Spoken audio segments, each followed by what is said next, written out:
Bueno, muchas gracias, Fermín, muchas gracias, Manuel, te aprecio tierra por la invitación. Yo me pidió también Fermín, al igual que había sucedido con Santiago, que me ha venido muy bien tu intervención, Santiago, porque va a ir muy hermanada.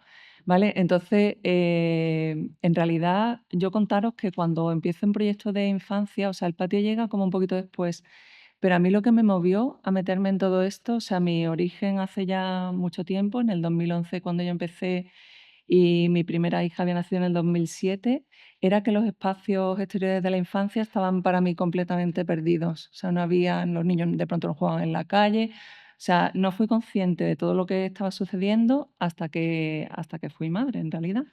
Y entonces el espacio exterior, dentro de las distintas alarmas que podemos tener en los espacios infantiles, el espacio exterior me parecía que era el que tenía la alarma más grande, era como la señal roja ahí más potente.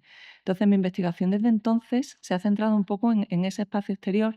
Yo llegué, después como dice Fermín, todos hemos sido talleristas, todos hemos hecho talleres, llega la participación relativamente rápido en el tema de modificación de los espacios, me parecía que los niños tenían una voz y algo que decir allí como usuarios y personas en pleno derecho de hablar de sus espacios. Y entonces eso fue lo que me fue vinculando de una manera a la educación y luego como que me daba cuenta que retrocedía en ser arquitecta y algo que yo pensaba al principio que modificaba desde el diseño cambiaba, ¿no? Entonces yo lo que os quiero contar hoy es un poco toda una reflexión hecha sobre el tema del patio escolar, que son las preguntas que yo me he hecho. Este verano estaba leyendo un libro que se llama Los grandes pedagogos, ¿no? Y había una pregunta que en realidad no me he hecho objetivamente. O sea, yo cuando si alguien me preguntara, ¿tú por qué te metiste en esto? Yo decía, porque yo quería transformar los espacios, para que fueran mejores realmente. De hecho, nuestro grupo Cuarto Creciente, que era de unas compañeras arquitectas y mío, es vamos a mejorar los espacios de la casa, la escuela y la ciudad. Nada más y nada menos. Pero bueno, que la cosa era un poco como, bueno, vamos a cambiar esto. Esto era lo que me movía. Pero ahora tengo una pregunta, en realidad, ya como también metida en el ámbito docente, es ¿cuál es el objetivo final de la educación? O sea, ¿para qué estamos educando? O sea, ¿qué tipo de personas queremos? ¿Estamos educando para enseñar una materia? ¿Estamos educando por una ética de personas de bien, por decirlo de alguna manera, o que tengan una ética razonable en la vida? ¿Estamos educando para que la gente que pasa por nuestras aulas realmente tenga un futuro y una profesión y estamos dándole las herramientas? ¿Cuál de estos, digamos, principios es el que nos pesa más cuando empezamos a dar clase, ¿no? Entonces, os digo la pregunta de partida, porque a mí esa pregunta es la que me mueve a decir, voy a entender el espacio en tanto en cuanto entienda el mundo que nos rodea y para qué estoy educando, ¿vale? Entonces, yo os voy a contar, voy a hacer un panorama, voy a intentar ir rápido para no, que es el patio como se encuentra situado en el origen de la educación, empieza la educación en un patio. Luego me ha costado mucho y todavía no tengo muy afinado. Estoy intentando lanzar una historia de la pedagogía del patio, o sea, cómo los distintos pedagogos, cómo a lo largo del tiempo se ha utilizado el patio. Los desafíos y retos que tenemos ahora es, nosotros estamos aquí, usted está aquí, estos son como los planos que todos vais a entender bien. Y luego la dimensión del patio que se bifurca, me parece que es el aula especial, donde el único aula donde tiene cabida la salud, el único aula donde tiene cabida el juego libre, la única aula donde tiene cabida realmente el analizar los desafíos medioambientales, el único aula donde tiene sentido el proceso participativo de una forma muy auténtica y ver un poco qué aprendizaje sacamos a partir de ahí. Entonces hay como una lupa, hay una triple focalización. Uno sería como vamos a mirar hacia atrás por un espejo retrovisor, luego aplico una lupa de corto alcance para ver dónde estoy y después voy a intentar proyectar un poco hacia el futuro qué debería ser de alguna manera con esos condicionantes el patio escolar, ¿no? Entonces, bueno, el patio en el origen de la educación. Yo vengo de Sevilla. A mí el patio, lo que me inspira al principio, no tiene nada que ver con los patios escolares. Entonces, yo al principio, esto es como, hay un libro que se llama Especies de espacio, pues digo, bueno, voy a clasificar patios. Está hecho de una manera rápida, ¿no?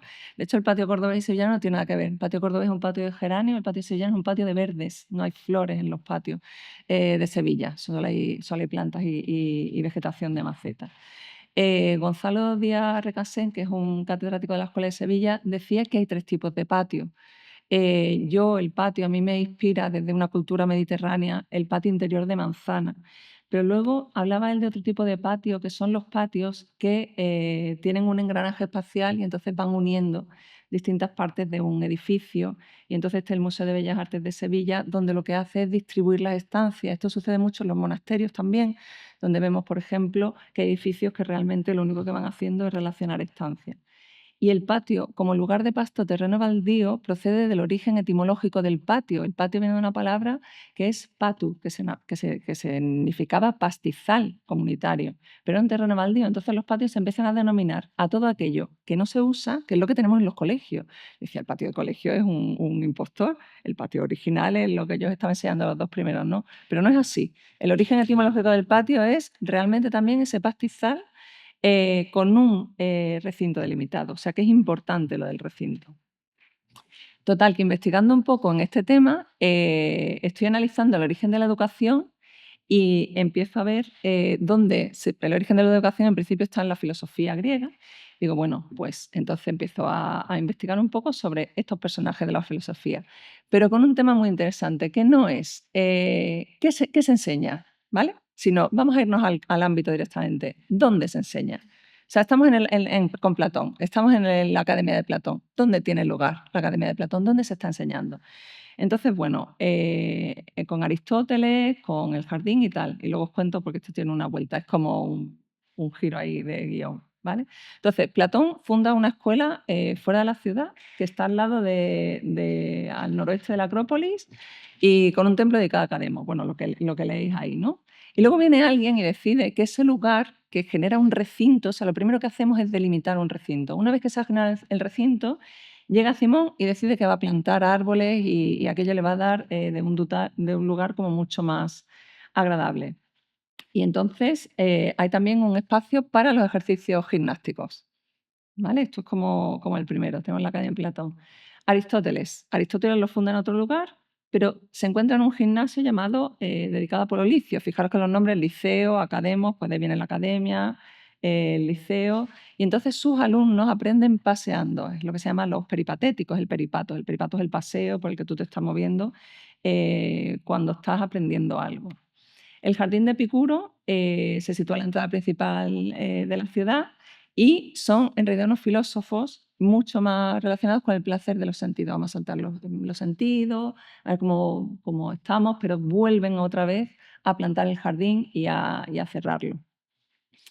Y luego tenemos el gimnasio, que el gimnasio de Antístenes también tiene su origen en un patio. O sea, podríamos decir que todo lo que estamos hablando, al ser un espacio exterior donde estamos educando, también hay una cita muy célebre de un arquitecto que se llama Louis Kahn, que dice que el aprendizaje empieza con un hombre sentado debajo de un árbol que enseña a unos niños que quieren escuchar, bueno, niños no, a personas en general que quieren escuchar algo sin saber que él es un maestro y que están aprendiendo de él, ¿no? Y que así se funda un poco como la primera escuela. Pues el gimnasio es el sitio donde se realizan las luchas en la antigua Grecia y son edificaciones muy ligeras, porticadas, auxiliares, solamente tienen vestuario, algunos sitios para asearse después, pero el sitio central es un patio de arena que se llama la palestra. Fijaros que todos estos términos os suenan.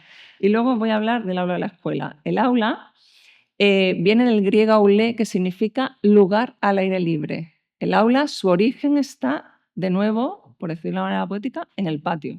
Nacemos y el aula viene de un patio.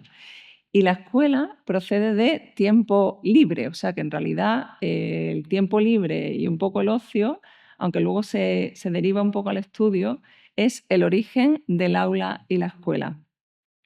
La idea permanente en todo esto es: yo hago un cierre. Si quiero un entorno que realmente me aporte, meto naturaleza y lo nutro. Cultivar procede, es tanto cultivar el suelo como cultivar el espíritu. La cultura procede del cultivo. Y bueno, y luego una vez que tengo ese recinto y lo hago un poco más utópico, o sea, creo una utopía, el jardín siempre es una utopía, pues a partir de ahí empieza mi enseñanza. Pero es más, luego el claustro, una vez que pasamos, fijaros que todo lo que os he dicho está situado al lado de templos, al lado de gimnasios, donde se cultiva simultáneamente el saber, el gimnasio cultiva el cuerpo y el templo cultiva el alma, por decirlo de alguna manera, ¿no? Esa triada. Entonces, el claustro, cuando la religión tiende o sea, deriva hacia los monasterios y los centros de saber se encuentran en los monasterios, vuelve a aparecer el claustro. Lo interesante de todo esto, que a mí me gustaba mucho, es que el liceo es la palabra que utilizamos en francés para definir la educación secundaria. El gimnasio es la palabra que se utiliza en alemán para definir los colegios de educación secundaria. El jardín de infancia se sigue llamando jardín a los primeros pasos que dan los niños cuando son pequeños. La Academia de Ciencias, Artes y Letras sigue siendo el sumum de la educación en nuestro entorno. Y el gimnasio procede y la palestra, que decimos salir a la palestra, proceden todos de patio. Me pareció una lectura muy bonita porque al final todos esos jardines y todos esos patios están en una gran cantidad, y no hablamos del claustro de profesores, ni del aula, que también viene de un patio. El aula, en realidad, el patio es de los jardines y de los palacios. Entonces, el patio está, digamos, es el espacio donde se origina la educación. ¿Vale? En nuestra cultura grecorromana venimos de ahí. Ahora, esta es la parte en la que yo estaba detenida porque decía, bueno, voy a buscar a los grandes pedagogos, porque buscar grandes pedagogos en la actualidad es como muy confuso. Yo termino en Paulo Freire y tú dices, bueno, sí, aparece de pronto Ken Robinson, aparecen algunas teorías exteriores, pero no me parece linealmente tan fácil verlo. Total, que digo, bueno, empezamos en un estado en un principio que tiene una lucha contra la contrarreforma, parecen los jesuitas, ¿no? Entonces los jesuitas están ahí con sus colegios y los jesuitas, ya que proceden de ese claustro y de ese patio, fundamentan su educación alrededor del patio, también pasean alrededor de ese patio. Es la primera vez la Orden de San Benito la que liga algo que nos ha quedado todavía ajustado y que en la educación muchas veces nosotros que estamos en esto, en espacios y educación mucho tiempo, son los primeros que ligan tiempo y espacio. O sea, quedan indisolublemente unidos. Las órdenes monásticas tienen un horario y ese horario se ciñe a determinados espacios y el patio se utiliza un determinado tiempo y en sus primeros colegios también es así. Ellos son los primeros en separar disciplinas y ligar espacios de descanso, que son una hora después de cada comida, y tiempos y asignaturas en unos horarios determinados. Entonces, por primera vez ahí aparece la vinculación del tiempo del patio. Vamos a ponerle como que ahí surge el tiempo. Luego ya doy un salto directamente a Rousseau, que esto es lo que no quería hacer, pero ya que estoy en una búsqueda muy, muy, muy detallada, que es, voy a buscar qué hacía Rousseau con los espacios exteriores. Es qué se hacía en el exterior para ver qué ha cambiado ahora en nuestros espacios exteriores, qué desafíos tienen nuestros patios que no hayan tenido espacios exteriores del pasado. Entonces, él decía, bueno, os lo lleváis fuera, despertáis la curiosidad, que es un poco lo que estaba hablando Santiago también Atrio antes. Despertar la curiosidad, no le deis prisa y dejad que lo resuelva, ¿no? Que no se va porque se lo habéis dicho, sino porque lo haya comprendido él mismo. Vamos, los LOE, cualquier ley educativa que hablemos por competencia, estamos en las mismas cosas, en el fondo. Pestalozzi, en sustituto de Iberdon. Gran importancia a la higiene. Había duchas por las mañanas. Todos estos pedagogos me hacen gracia porque cuando los lees, por lo visto, les dejaban a los niños la misma ropa en invierno que en verano para que se curtieran en el contacto con la naturaleza.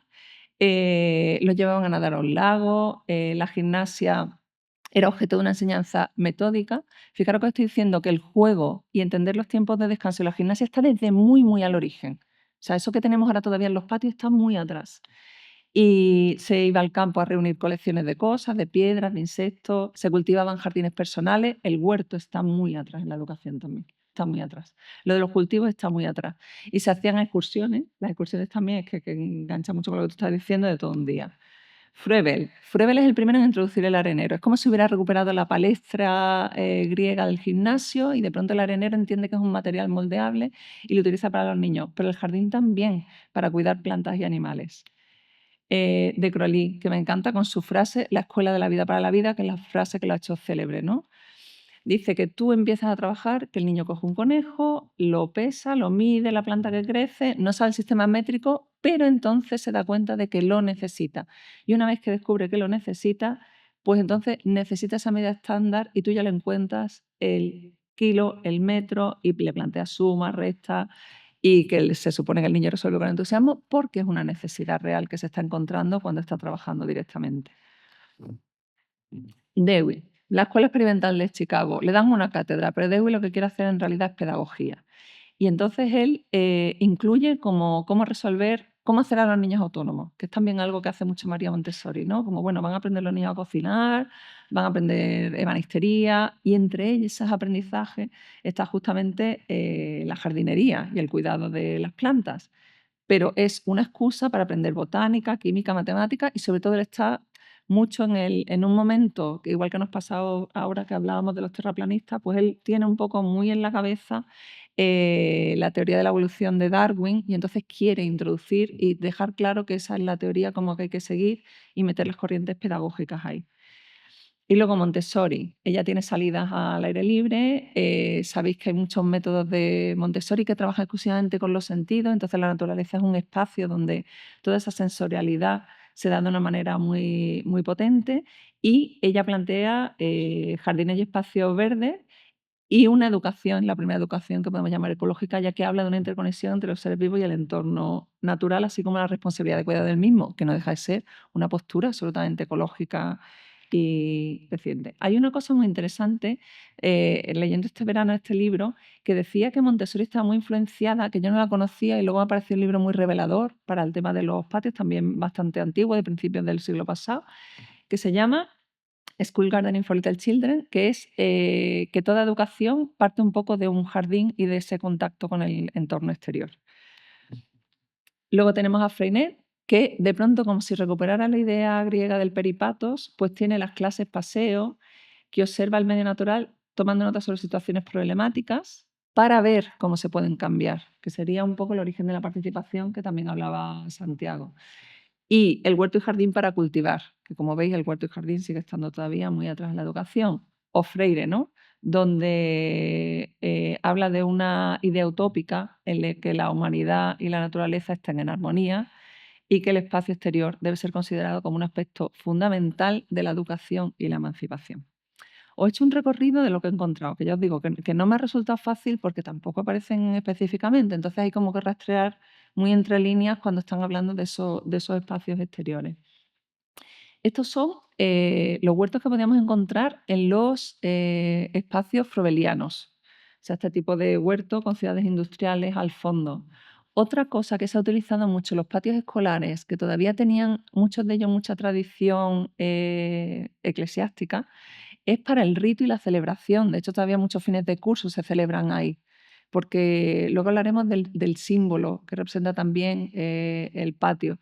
El patio, si entendiéramos que la propia escala del edificio es una ciudad, el patio es la plaza pública donde estamos celebrando. Entonces, el rito y la celebración tienen mucho sentido en el patio, ¿no? Entendiendo solo como desde el punto de vista del espacio. Luego, también el tomar como patio espacio ya desde hace mucho tiempo, esas cubiertas que están utilizadas como jardines en Chicago, que es donde tiene Dewey su laboratorio experimental, pues también es muy antiguo. Fijaros que estamos aquí en el año 1912, o sea que las cubiertas como espacio de cultivo es algo que en realidad también está muy atrás. Y luego la disolución del patio. Y aquí entra todos los temas que de pronto irrumpe con mucha fuerza a principios del siglo pasado, que es cuando el patio deja de tener límite, de pronto nos hemos salido del jardín griego y se convierte directamente en el bosque. El patio es el bosque, la educación es una cosa que se queda atrás y aparecen las escuelas bosques, pero el objetivo de las escuelas bosques es la salud, y la salud de pronto irrumpe con mucha fuerza en los patios, que yo creo que la salud también ha venido para quedarse. Los patios volvieron a repuntar en la pandemia. Nunca había tenido importancia el patio, ni tanta importancia ni al exterior, como cuando llegó un problema de salud. Entonces los problemas de salud surcaron los patios, sobre todo a principios del siglo pasado con la tuberculosis, y entonces surgieron escuelas donde los niños se tumbaban al sol a dormir su siesta, en las escuelas al aire libre, que tenían que ver todas con la nueva escuela. O sea, en ese momento donde están todos los grandes pedagogos también, y la psicología entra a formar parte de la educación. Hay piscinas, los niños se bañan desnudos. Gimnasio viene de la palabra gimnos, que significa desnudo, tener el cuerpo desnudo. Los atletas griegos están desnudos. Y las aulas directamente es que todos los cerramientos están prácticamente diluidos para que el niño esté en una especie de estado que no se sabe muy bien si está dentro o fuera del aula. Entonces, en ese estado, ahora vamos a hablar, voy a pasarlo, digo, en los desafíos educativos y medioambientales que nos encontramos ahora. Esto es mi principio de preocupación antes de meterme en todos los colegios. Cuando yo empecé era el juego en la calle. ¿Qué hemos perdido cuando los niños han dejado de jugar en la calle? ¿Qué es lo que no se ha perdido pedagógicamente? Que nosotros como profesores ahora, pues de pronto recibimos niños que ya no tienen todo eso. Los niños se aprendían a organizar entre sí, se saben apreciar porque había pocas cosas, había un componente sensitivo, se tomaba posesión del espacio y del tiempo. Y luego otra cosa también, como aquí hay alumnos de todas las edades, desaparece el juego libre. El juego está arreglado, hay una supervisión adulta cada vez que sacamos a los niños a la calle y en realidad el patio a veces se queda la única media hora al día, en todos sus días, de su infancia, que es rápido decirlo, donde el niño está con una supervisión un poquito más distante y se organiza solo, porque normalmente cuando lo llevas es difícil que tú coincidas con todos sus amigos o con toda la gente que tiene allí. Aparece el tema de las pantallas como nuevo problema que cuando yo, la última vez que hablaba de esto, en Suecia se había puesto un poco en entredicho el uso de las pantallas, incluso en la educación, porque no sabían si había adelantado o atrasado el tema educativo en los niños. Aparece el tema de las extraescolares, como no, aquí aparece Frato, está Tonucci, detrás de todo eso, pero bueno, como ese tiempo, esa agenda ocupada permanentemente y ese tema dirigido, ¿no? Que también ahora mismo nos encontramos una infancia un poco que está en esto. Y simultáneamente recibiendo de la Organización Mundial de la Salud que la actividad física de intensidad moderada, vigorosa, de cada día debe ser al menos 60 minutos. El patio no llega a lo que necesitan los niños. O sea, ni siquiera a la media hora hay niños que no tienen nada más que el patio. Entonces, esto hace que el patio, por eso decía yo lo del punto rojo, un punto rojo como dice, vale, el aula puede cambiar la educación, pero el patio es que tenemos tantas pérdidas, es como si hubiera hecho agua por muchos sitios en esa infancia y entonces de pronto es un espacio cuyo diseño no empieza a ser residual, empieza a ser como clave. O yo por lo menos lo veo así, ¿no? Es como, porque lo que tenemos, lo único que cuenta el niño fuera del patio es esto en general. Un poquito mejor diseñado ya, pero vamos, prácticamente esto es lo que nos encontramos. Como, ¿dónde va si no va al patio? Pues un espacio similar a esto. Y luego los desafíos medioambientales. Esto es la ola de calor que hubo el 27 de julio de 2023. La Copernicus Sentinel es un satélite europeo que está registrando desde hace años, cuya información se puede visitar, las temperaturas del suelo. No es la temperatura, no es la temperatura del aire, sino la temperatura de los suelos. Entonces, en la ola, vosotros estáis bastante bien, se ve aquí en Galicia, pero yo Sevilla, que es de los pocos nombres que aparece, junto con Madrid, por cierto, en toda España estamos en un rojo espectacular. O sea, los suelos están ardiendo allí. Y de hecho, a mí me llamaba la atención porque en Europa no es tan fuerte, incluso Italia, yo veía ahí como una especie de respiración mejor de lo que tenemos nosotros. En París se levantó este plano, se hicieron varios planos de varias ciudades para ver cómo estaban funcionando los suelos. Y entonces las zonas verdes que ves ahí reflejaban un poco cómo la ciudad variaba su temperatura del suelo dependiendo de si estaba arbolada o no estaba arbolada. Total, simultáneamente, también en ese año sale un artículo donde explica en el periódico ya directamente cómo funciona el calor. Entonces, el calor en una temperatura de 95 grados va calentando un asfalto y el asfalto de pronto, cuando está a 38, el asfalto ya está a 65 grados. Fijaros que el calor que tú percibes, vamos a suponer la madre con el niño y el perro está a 38, pero los niños a 50 centímetros de altura están casi a 50 grados. Yo estoy hablando de una realidad mía del sur que es así, o sea, que realmente es una barbaridad. Hay niños, yo en uno de los colegios que visitábamos, que decía que se habían desmayado. Los de infantil de cuenta no salía. Y profesores de educación física que nos decían que no aguantaban todas las horas en los patios escolares. Entonces, o sea, que no es una situación como decir, mira, no, esto es que no. Y luego, bueno, los parques infantiles, pues son las temperaturas que se pueden alcanzar en el interior del coche, que todos los tenemos, del suelo de arena al sol o a la sombra, que la diferencia entre 37 y 50 grados, con temperatura exterior de 38 y todos los materiales con los que estamos empleando en los colegios también, ¿vale? Que es un poco como una reflexión, es una parada de, bueno, ¿en qué estamos? Entonces, todo lo que genera esto es una cosa que se llama en arquitectura las islas de calor, que es el calor acumulado durante el día, sale por la noche y hay mucha diferencia entre las zonas donde hay mucho asfalto y mucho pavimento y las zonas donde nos encontramos hacia elementos más naturalizados. Esto es noticia de hace 4 días, del 19 de noviembre. ¿vale? Del G20, de la reunión que ha habido. Brasil, la UNESCO y la ONU anuncian la iniciativa global para integridad de la información sobre el cambio climático. Esto afecta también al tema educativo, que es como dentro de los bulos de si esto es o no es verdad y dentro de lo que os estoy contando que es totalmente medible, una de las medidas primeras también es cómo educar para que alguien nos diga, bueno, el cambio climático no está claro si es verdad o no. Y después de enseñar el proyecto y la planta de París, en París tiene mucho pavimento y habéis visto el plano que tiene muchas zonas con mucho calor. Entonces ellos, todos los patios de la escuela, por primera vez han decidido como hermanarse, están de la mano y han decidido poner vegetación todo ello.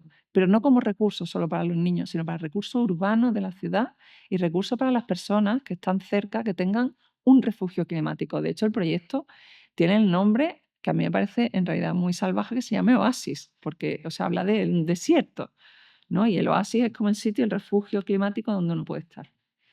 Yo, que esto se me ha movido todo, disculpadme, pero con la presentación, pero la educación, esto es de lo que yo leía y de lo que estaba en estos días. Tenemos por una parte tensiones políticas que no garantizan ahora mismo, y lo estamos viviendo en primerísima persona en las guerras que tenemos, ni la paz ni la democracia. O sea, tenemos una urgencia de volver a reconectar con ese mundo, de recordar que es una democracia, cómo se respetan las opiniones del otro. La tecnología está también acuciando la educación. Esto sería como el patio de la educación, ¿no? ¿Cómo está el patio de la educación ahora mismo? Tenemos la tecnología con la inteligencia artificial, la desinformación con la fake news y el problema del big data también con los desafíos medioambientales que consumen, que las empresas como Google están pensando hacer sus primeras centrales nucleares privadas para poder alimentar las inteligencias artificiales que consumen del orden en un año de un país completo. ¿Vale? Entonces, el tema de salud y psique, lo que también es algo que está en incremento, que es el tema de los suicidios y los problemas con la salud mental. Yo muchas veces cuando entro a los institutos digo de verdad que muchas veces que yo creo que la labor de los orientadores es que no está pagada, porque es que hay una cantidad de problemas personales que yo digo, es que yo a veces me siento poco capacitada cuando estás tú enfrente de un grupo de alumnos, ¿no? La multiculturalidad y la diversidad, que es otro tema que antes era mucho más tenue y ahora es mucho más potente. La globalización.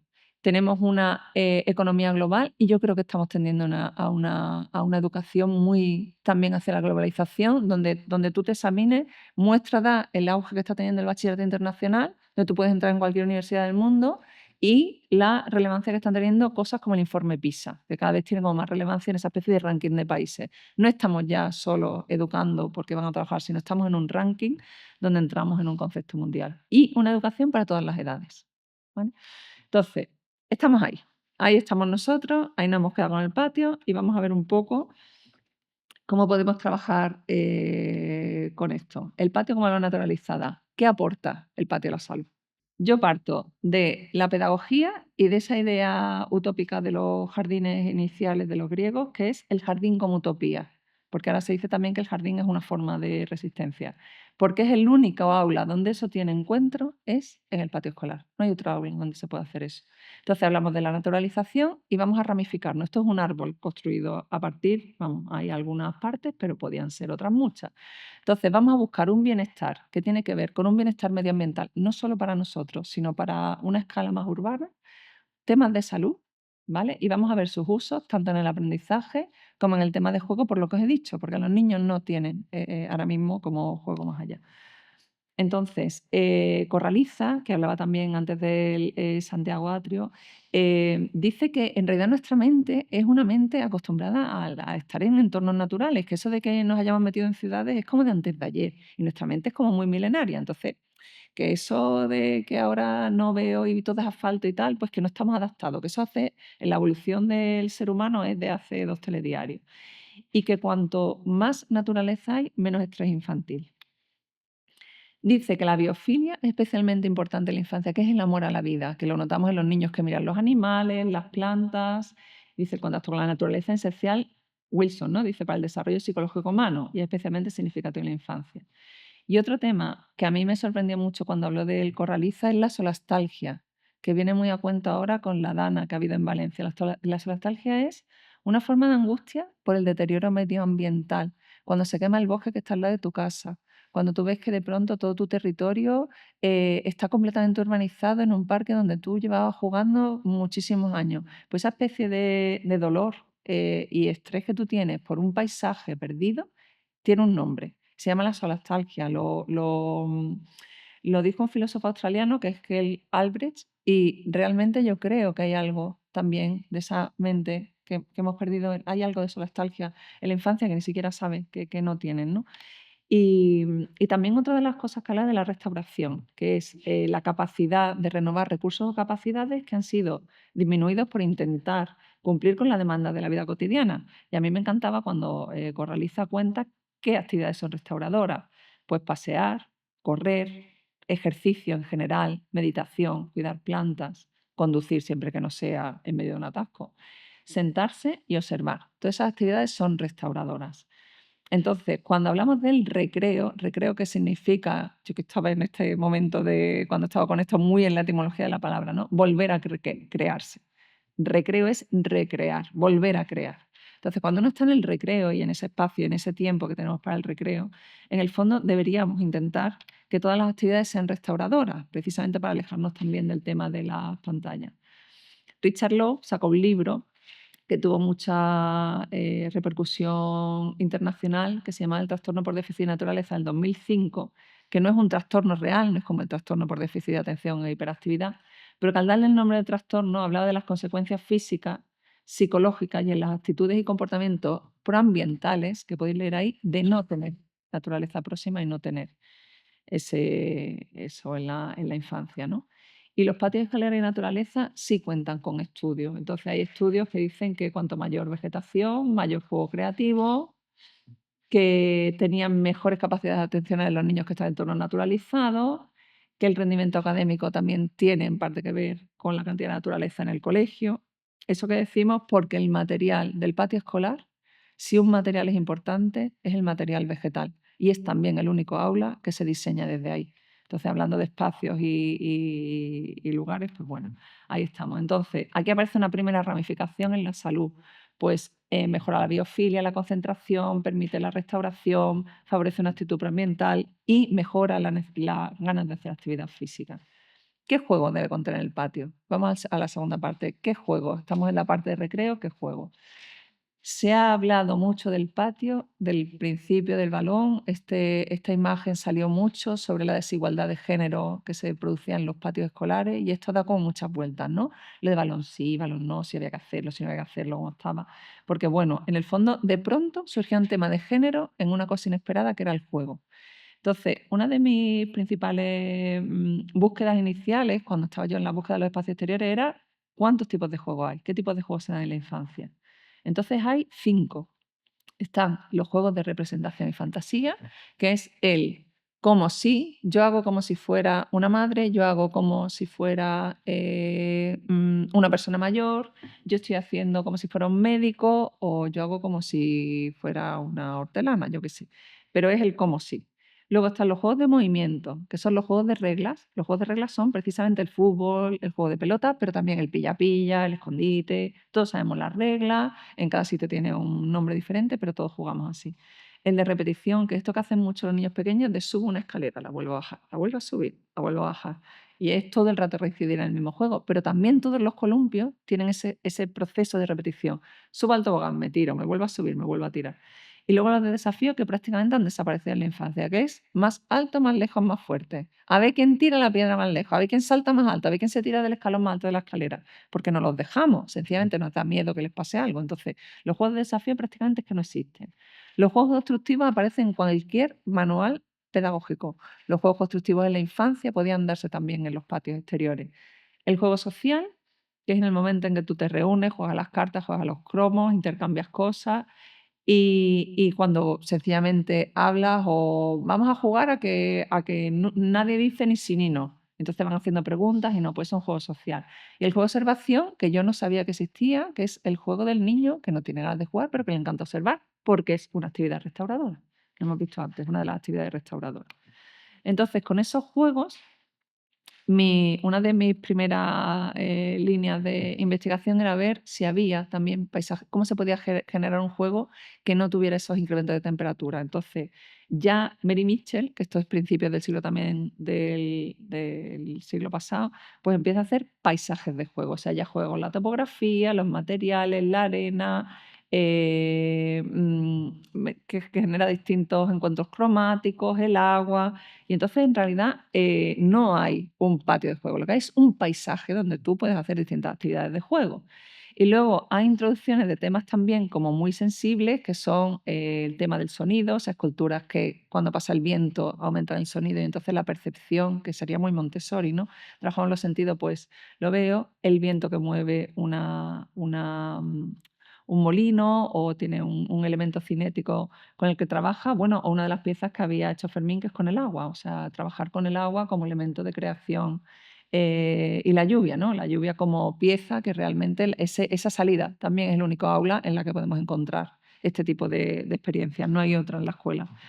Y luego una tercera cosa que a mí también me fascinó mucho, que es que los juegos constructivos en la posguerra, los niños en Dinamarca, hubo un arquitecto que se dio cuenta que estaban todo el día en los solares bombardeados construyendo y entonces decidió hacer un espacio de juego solamente para construir.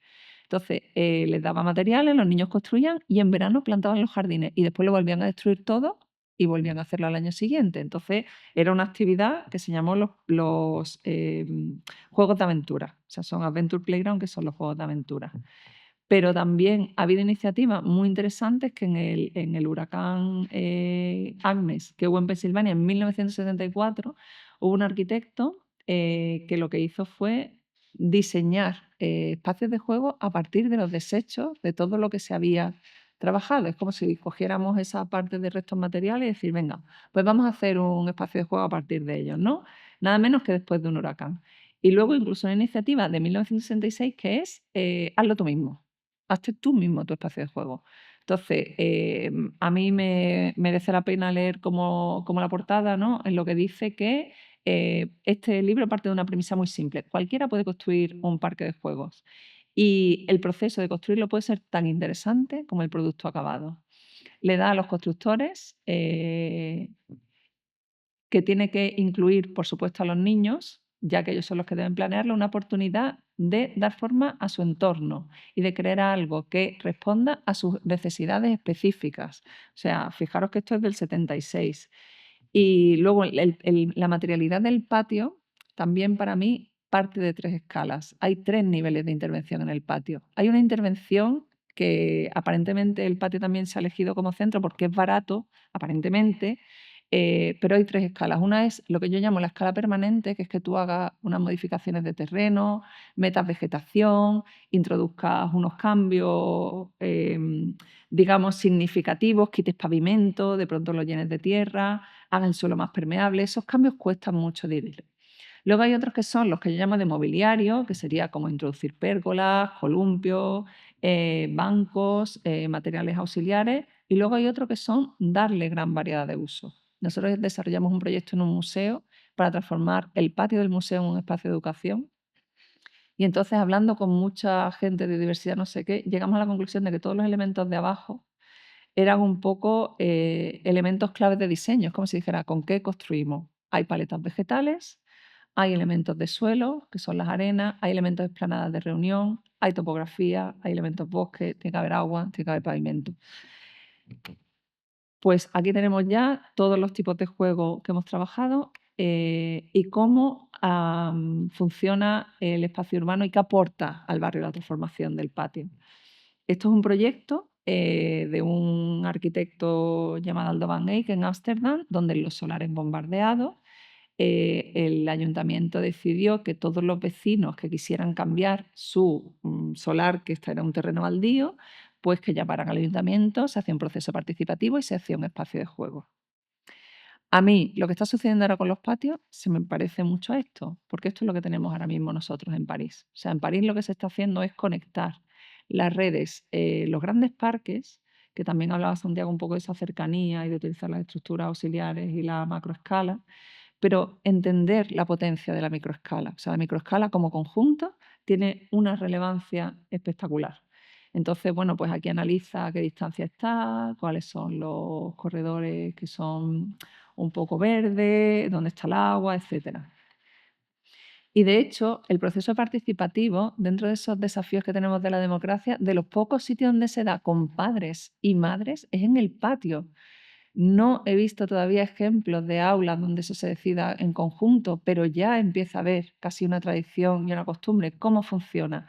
Tiene que haber familia, alumnado, profesorado, y luego normalmente hay una asesoría externa, algún experto, que en este caso cuando hable Fermín, pues Fermín un poco como está especialidad de este tema, entra ahí, y la administración pública.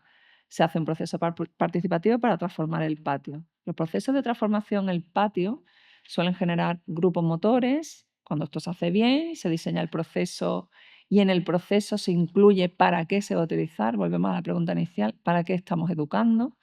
Y luego hay un análisis, inspiración, propuesta y construcción. Entonces, el patio reúne una cosa que nunca ha tenido antes, igual que os contaba, los huertos han estado antes. El uso como espacio de deporte ha estado desde hace mucho tiempo. El uso de recolectar y enseñar asignaturas a través de la naturaleza existe desde hace mucho tiempo. Pero la visión global de los patios y el entender que el patio puede ser un espacio democrático donde todos opinamos, participamos para transformar, es completamente nuevo. Eso no ha pasado antes en la historia de la educación. Es como si yo tuviera que poner un acento sobre algo que digo, este es como la gran novedad que está introduciendo y está absorbiendo distintos conceptos como la salud mental, que tampoco ha entrado con tanta fuerza en la educación y con tanta necesidad como ahora, con tantos trastornos de déficit de atención e hiperactividad, y el proceso participativo. Me parece como los dos grandes, no sé cómo decirlo, las dos grandes novedades que están nutriendo el patio escolar. Luego, esto que también lo descubrí muy al principio, me gusta trabajar con los patios en una idea que es no con lo que cuantificamos, sino con los parámetros cualificativos del espacio. Entonces, si yo tuviera que definir lo peor que tienen los patios, es el confort e imagen. O sea, esto es un esquema que tiene 3 anillos, veis el central, que son cosas cualitativas, que es el confort e imagen, uso de actividades, sociabilidad y accesos y conexiones, ¿vale? Luego el anillo que veis alrededor son cosas que no se pueden medir. Si tú te sientes seguro en el espacio, si te parece que está limpio, si te parece que es verde, si te parece que se puede pasear bien, si te parece que tienes sitio donde sentarte, si te sientes con una espiritualidad adecuada, si te parece que tiene algún tipo de encanto, si es atractivo, si tiene algún componente histórico. Esto estoy leyendo lo que viene en imagen y confort. No es medible, pero todo lo que está debajo de eso en el tercer anillo perimetral sí lo es. Es como lo que decía Santiago de vamos a intentar hacer los tics en lo que podemos valorar dentro de lo que no podemos valorar. Y si todos esos tics se cumplen, pues el confort imagen de este espacio está bien.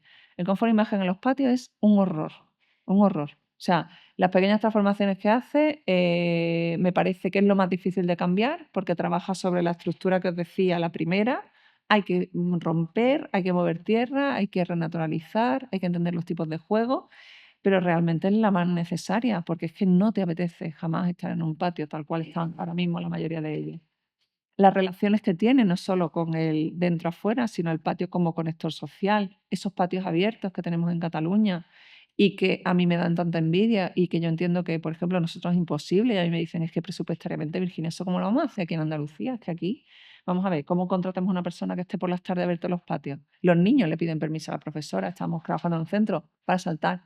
Señor, esta tarde puedo entrar en el patio y dice, ¿cómo te voy a dar permiso para que saltes la valla? Vamos, yo hice una encuesta, el 60% no, el 80% de los niños decía que utilizarían el patio fuera del horario escolar. Luego la sociabilidad, que es evidente que es necesaria, y los usos y actividades que se dan, que hemos visto antes. Entonces, tenemos un poco ahora ese tema medioambiental, que es que va desde el espacio verde urbano hasta que mejora la permeabilidad del suelo, la sombra y la temperatura, la absorción de dióxido de carbono, adquiere biodiversidad en el momento que lo naturalizamos, el control de agua que decías tú. Por ejemplo, en Sevilla, una de las primeras cosas que tenemos problemas es que no podemos hacer un patio si no hemos hecho un sistema de riego previo. O sea, antes de plantar y romper, tenemos que regar. Si no regamos, es que no se nos va a morir todo. Entonces, ya tenemos una existencia que decimos, no, no, no, la red de riego es de las primeras cosas que tenemos que poner. Si no hay riego, no hay vegetación, imposible, imposible. O sea, esto tiene que mantenerse. No podemos tener la depresión del niño que llega y de pronto es que aquello se ha ido a la porra, su árbol que ha plantado, ¿no? Entonces, y como espacio verde urbano, está implicando nuevas gestiones administrativas y sociales. Las propias administraciones, y Fermín de eso hablará mucho más, no saben muy bien. Aquí los resquicios del patio se están metiendo en cosas que no saben ni hacer los pliegos para decirte, bueno, ¿cómo hago un pliego donde meta lo educativo con lo constructivo y no se meta una empresa constructora y sean de especialistas que van un poco de la mano de estas dos cosas? Es complicado la gobernanza, la participación entre muy de lleno en el patio. El patio está dando mucha participación, mucha, de los espacios que más, porque al final hay que gestar el proceso hablando con unos y otros y tenemos que estar de acuerdo un poco en lo que hacemos. Mínimo administración, los profesores, o sea, es un espacio en ese sentido muy innovador.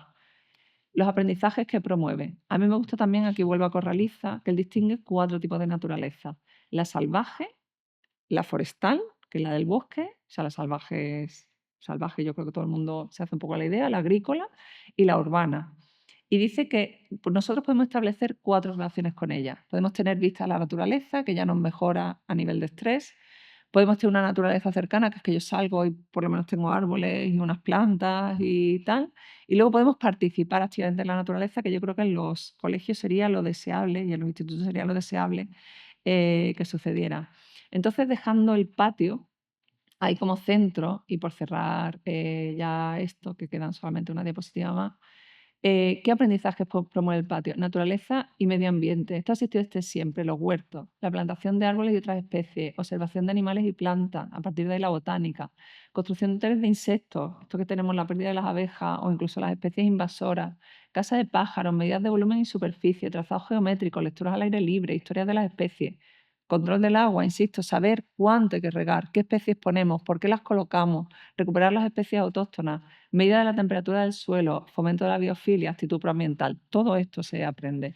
Salud y deporte, la restauración, mejora de la concentración, afecto el sol y el juego, fomentar los valores relacionales frente a todo este tema de tecnología y valores democráticos, por supuesto, los procesos participativos, la colaboración del profesorado, familia, alumnado. Es difícil que se den otro aula.